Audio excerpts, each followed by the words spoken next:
الحمد لله وكفى والسلام على عباده الذين اصطفى أما بعد أعوذ بالله من الشيطان الرجيم بسم الله الرحمن الرحيم يا أيها الذين آمنوا ادخلوا في السلم كافة ولا تتبعوا خطوات الشيطان إنه لكم عدو مبين. قال النبي صلى الله تعالى عليه وسلم من أحب سنتي فقد أحبني من أحبني فكان معي الجنة أو كما قال عليه الصلاة والسلام. وقال النبي صلى الله تعالى عليه وسلم إن أعظم التجار بركة أيسره قولنا أو كما قال عليه الصلاة والسلام. صدق الله مولانا العظيم وصدق رسوله النبي الكريم ونحن على ذلك من الشاهدين والشاكرين والحمد لله رب العالمين. تشرك لي الله سبحانه وتعالى كريمنا مولانا محمد وعلى آله وصحبه میرے بھائی بزرگوں اور دوستوں، اللہ جل جلالہ فرمان والوں کو بے انتہا کرم اور احسان ہے، اس نے میرے باپ کو پاک بارگاہ میں حاضر کیا۔ میں نے آپ حضرات کے سامنے قرآن حکیم کی چند آیات اور اللہ کے پیارے نبی خاتم الانبیاء محبوب کبریا جناب محمد رسول اللہ صلی اللہ علیہ وسلم کی چند اشارات کی ہیں۔ دعا فرمائیں اللہ تعالیٰ ہے ہمارا اشارات کی خوشی میں جنا چیز سے کچھ ایسی باتیں کہلا دے جو میرے لیے بھی فائدے مند ثابت ہوں اور آپ سراج کے لیے بھی فائدے مند ثابت ہوں۔ اللہ تعالیٰ ہم سب کو کہنے اور سننے سے زیادہ عمل کرنے کی کوشش کرے۔ انسان کو دنیا کے اندر اللہ نے پیدا کیا،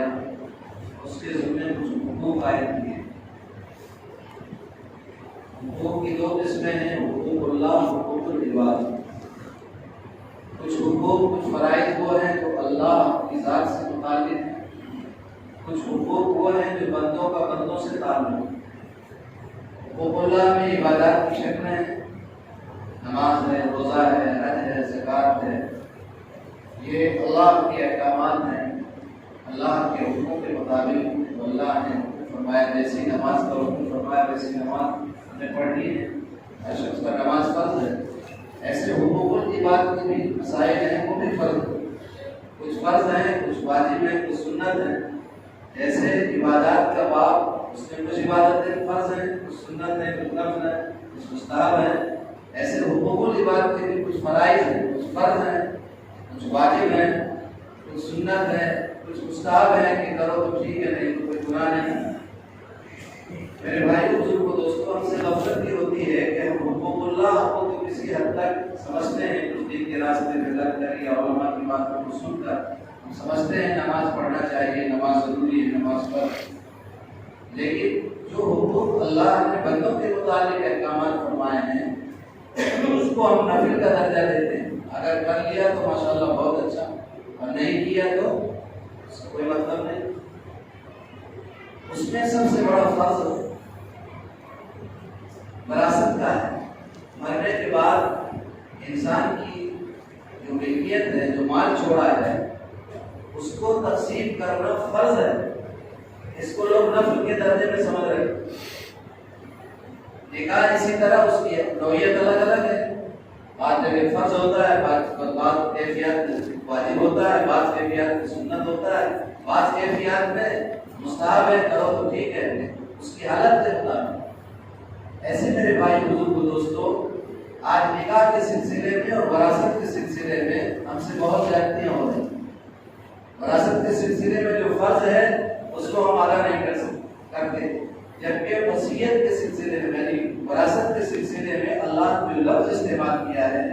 یوصیکم اللہ فی اولادکم للذکر مثل حظ الانثیین، اللہ تمہیں وصیت کرتا ہے۔ مرنے والا انتقال کر گیا، اس کے مال کا اگر وہ پورا مال مرض الوفات میں لاکری کے وقت اگر کہہ دے کہ پورا مال اللہ کے راستے میں یا نئی مسجد میں دے کے جا رہا ہوں، اس کا پورا مال قبول نہیں ہوگا، 1/3 کی وصیت جاری ہوگی، 1/3، اور 2 حصے اس کے وارثوں کا آٹومیٹک ہو جائے۔ یعنی اگر پورا اللہ کے راستے میں بھی دینا چاہو تو تم نہیں دے سکتے ہو، 6 جائے گی تم اپنے استعمال میں لے آؤ اکیلے۔ ایک وارث ہے، اس نے سوچا بس میرے قبضے میں ہے تو میرا ہو گیا، میں نے اس کو اپنا ہنر سمجھتا ہے۔ میرے بھائی بزرگ دوستو،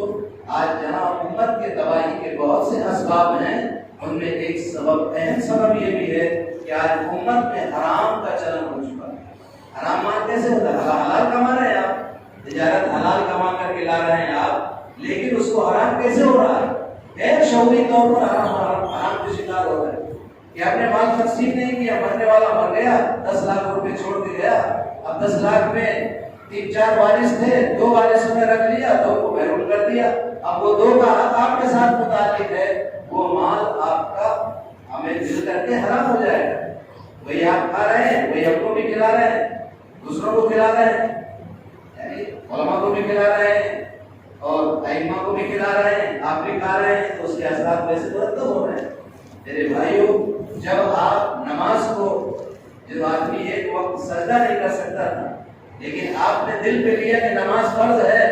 تو آپ کی نیند سے آپ ایک دم بیدار ہو جاتے ہیں اور مسجد کی طرف آ جاتے ہیں، کیونکہ آپ نے دل پہ لے لیا کہ یہ فرض ہے۔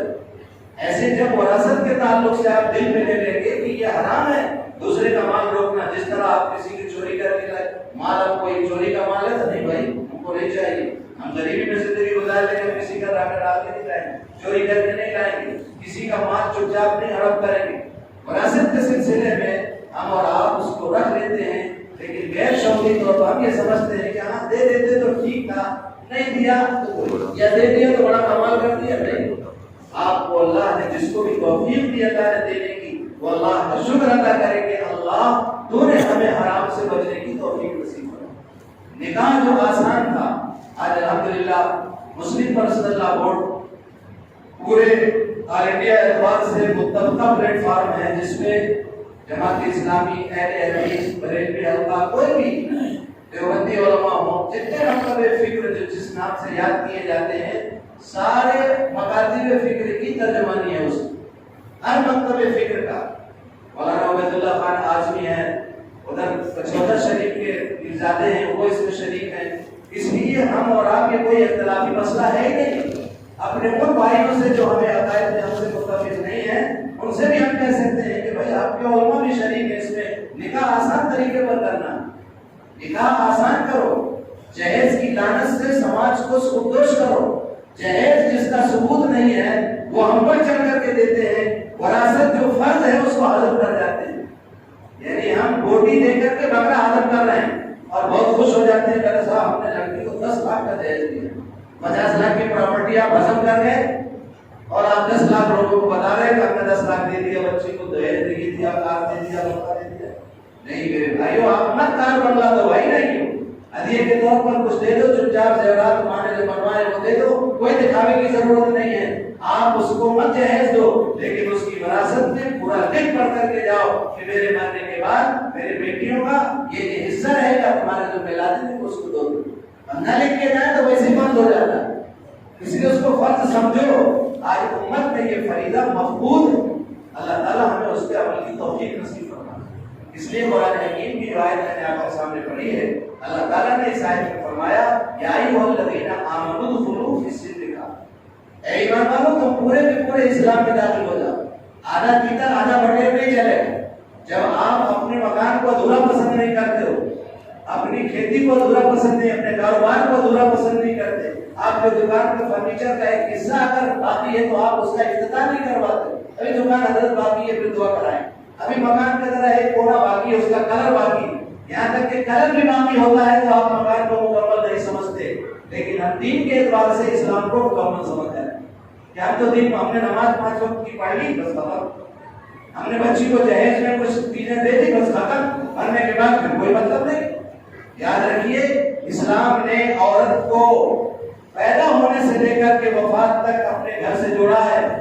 اس کا حق سنگل ہے شریعت کے مطابق، اور دوسرے لوگ دوسروں کے حکومت کیا ہے کہ یا تو دلائیں گے نہیں دلائیں گے تو بولے سب برابر۔ شریعت نے بہت عقل کے مطابق بھی ہے شریعت کا حصہ کہ بچی کا ایک حصہ اور بچے کا 2 حصہ، کیونکہ بچی جب سسرال جاتی ہے تو شوہر کی طرف سے ایک حصہ وہ برابر ہو جاتا ہے، بیوی ہونے کی حیثیت سے اس کو وہاں سے مل جاتا ہے، اور بیٹی ہونے کی حیثیت سے بھائی کا ہے، بھائی کے اس میں مل جاتا ہے ایک حصہ، اور اس کو ڈبل مل جاتا ہے بھائی کو، کیونکہ اس میں آ رہا۔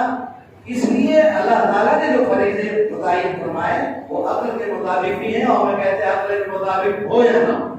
ہم نے تو ایمان قبول کیا ہے، تو مزید آپ کو بتا رہا ہوں کہ عقل کے مطابق بھی آپ غور کرو گے تو بے عقلی والا کوئی کام ہے۔ لیکن ہم تو شان تعبدی جس کو کہتے ہیں کہ ہمارے عقل میں آئے یا نہ آئے، ہمارے آقا جناب محمد رسول اللہ صلی اللہ علیہ وسلم نے جو فرما دیا، قرآن میں جو احکامات متعین فرمائے وہ اپنی جگہ برحق ہے۔ ہماری جنت اسی پر ہے اور جہنم سے بچنا یہی پر ہے کہ ہماری زندگی کا خلاصہ اور ہماری زندگی کا مقصد یہی ہے کہ ہم زندگی میں آرام سے بچ جائیں اور حلال روزی کے ساتھ فرائض کو زندہ کرتے ہوئے اللہ کے دربار میں جا کے حاضر ہو جائیں۔ اس لیے میرے بھائیوں، پوری محنتوں کا محصل، چاہے دعوت و تبلیغ کے ذریعے سے دینی محنت ہو رہی ہو، علماء کے ذریعے سے، مدارس کے ذریعے سے، کتابیں لکھ کر کے، بزرگان دین خانقاہوں میں بیٹھ کر کے اللہ اللہ کروا رہے ہوں، دل کی صفائی کر رہے ہوں، ساری چیزوں کا مقصد ایک ہی ہے کہ ہمارے اندر احکام شریعت پر عمل کرنے کی جرأت اور طاقت پیدا ہو جائے، کہ ہم شریعت کا حکم آئے آمنا بسر۔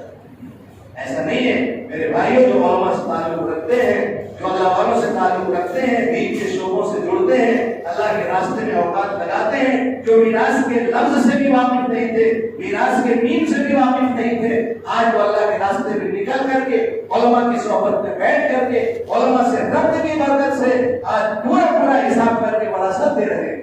وراثت کے دینے والے بنے، اور جنہوں نے بھی وراثت دیا ہے اپنی بچیوں کو، وہ کبھی غریب نہیں ہوا ہے، اللہ نے ان کو کروڑوں کا مالدار بنا۔ اس لیے میرے بھائی بزرگ دوستو، ایک مہم چل رہی ہے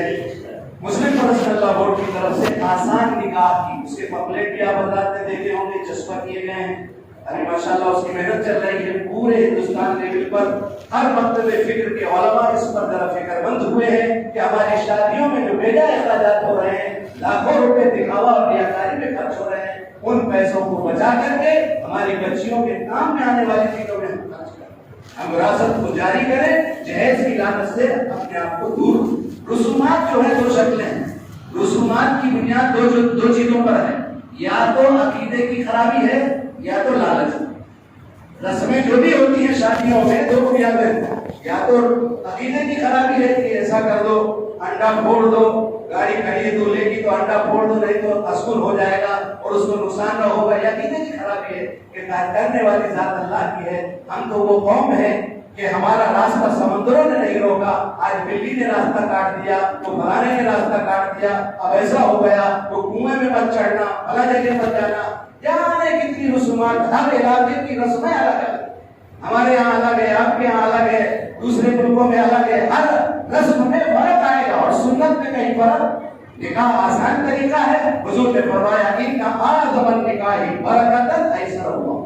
سب سے بڑا نکاح حضور کی نظر میں وہ ہے جو کم سے کم خرچ والا، کم سے کم جس میں بکھیڑے ہوں، بس ہو گئے نکاح، کوئی کچھ نہیں کہے گا، کوئی آپ کی عزت میں فرق نہیں ہے، یہ ہمارے دل کا چور ہے، ہم دوسرے کے اوپر کہ وہ خالہ نہیں مانی اور دادی نہیں مانی، ہم خود ہی خود بےتاب ہے جلوہ دکھانے کے لیے، ہم خود ہی اپنا جلوہ دکھانے کے لیے بے چین رہتے ہیں کہ ہمارا ٹینٹ کوئی دیکھے، ہمارا یہ دیکھے وہ دیکھے۔ یہ شیطان جو ہے ریاکاری کا جذبہ پیدا کر کے غیر شرعی امور ہم سے کرواتا ہے۔ توبہ کرو، ہمیں ہر عمل آخرت کے لیے کرنے والا بنا ہے۔ ہماری خوشی اور ہماری غمی شادی بیاہ کے رسموں کو کم کر کے اس پر کم سے کم خرچ والے نکاح کو کرنے کی ہم کوشش کریں، اور طے کریں کہ انشاءاللہ ہر مرنے والا اپنے بچوں کو وصیت کرے گا کہ بیٹا اپنی بچیوں کے مال کو ہڑپ مت کرنا، اپنے بھائی کو وراثت کے مال سے محروم مت کرنا، ورنہ قیامت کے دن تمہارے لیے وبال جان۔ اللہ ہم سب کو مرنے والے کی وراثت میں وراثت دینے کی توفیق نصیب فرمائے، اور شادی بیاہ کے بے جائے اخراجات سے اپنے آپ کو بچا کر کے سنت اور شریعت کے مطابق صحیح اور مسجد میں نکاح کر کے آسانی کے ساتھ نکاح کرنے کی توفیق نصیب فرمائے۔ اس مہم میں آپ لوگ ساتھ دیں، جہاں جہاں لوگ جائیں آپ کے پاس ملنے والے انشاءاللہ اصلاح معاشرے کی کمیٹیاں بھی بنے گی، آپ حضرات کے پاس لوگ آئیں جائیں گے. ایسے لوگ اگر کوشش کر رہے ہیں تو ہم بڑھ کر کے ان کا استقبال کریں. اس میں کوئی مسلکی اختلاف نہیں, کوئی مکتب فکر کا کسی میں کوئی اختلاف نہیں ہے. سب کی یہاں نکاح کی سنت وہی ہے, وراثت کے طریقے وہی ہیں, وراثت تقسیم کرنے کے سارے حصے وہی ہیں, کوئی اس میں کوئی اختلاف نہیں ہے. متفقہ فیصلہ کریں گے بھائی انشاءاللہ. اللہ تعالی ہم سب کو عمل کی توفیق نصیب فرمائے. وآخر دعوانا الحمدللہ